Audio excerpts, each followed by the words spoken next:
I'm Joshua, an artist. As the power of social media increases, it's never been easier to get your music across. In today's day and age, music is a big influence in the way people think and perceive. A big issue within society at the moment is with politics. With UK rap exposure increasing every day, I decided to find out the correlations between both rap and politics. What I found was quite interesting. Look. Question for the new Prime Minister. How do you have a heart so sinister? That song there was Question Time by Dave, a song that has gained massive popularity and success due to the fact that people resonate with what he's saying in his lyrics.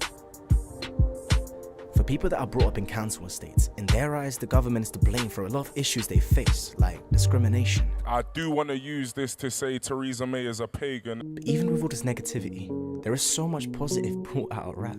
In fact, the best person to speak to would be an artist.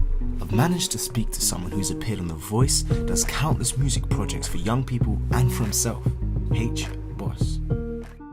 My first question is, with political decisions affecting so many individuals, as a musician, why do you think it's important that rappers mention these issues?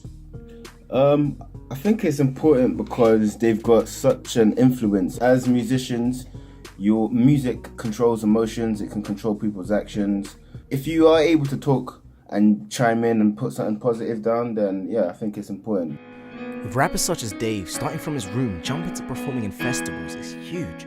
From an audience's perspective, it's always impressive. But what does a fellow musician think? Dave has never been afraid to speak what's on his mind.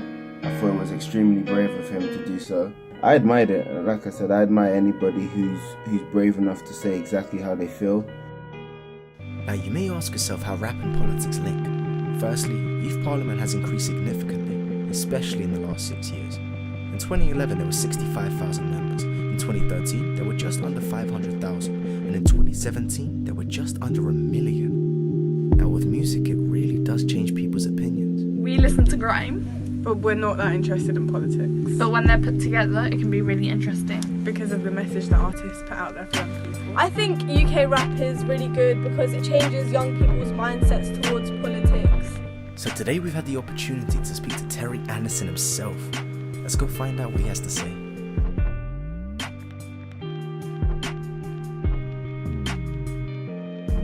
It's really interesting at the moment. I mean, I think rap culture becoming ever more prevalent and popular, getting increasingly politicised in many of their views. I think there's a rapper called Dave, his song for Question Time, was calling out many of the politicians. Yeah, I understand the message, I understand the reasoning why. Myself, having been brought up in difficult circumstances and come through, there's a lot of grievance that's harboured, and it's right to bring people to account. I think sometimes there is a misunderstanding in regards to what politicians do, what we're able to do. Take Grenfell Tower recently, I mean, dreadful situation, and I think the government reacted as well as could have been expected given the circumstances. So to call people out on something like that when you haven't got full information, I think it's probably best described as disappointing. For me, I found that quite interesting, but I would love to know your thoughts if UK rap influences political views. Leave your comments down below and I will attach the most interesting points to our website at www.wavynews.wixsite.com/WNDJ. And if you're an artist and you want your voice to be heard, head down to the bottom of the page where you can find an email address for you to send your tracks. We are giving you the opportunity to impact people around the whole world.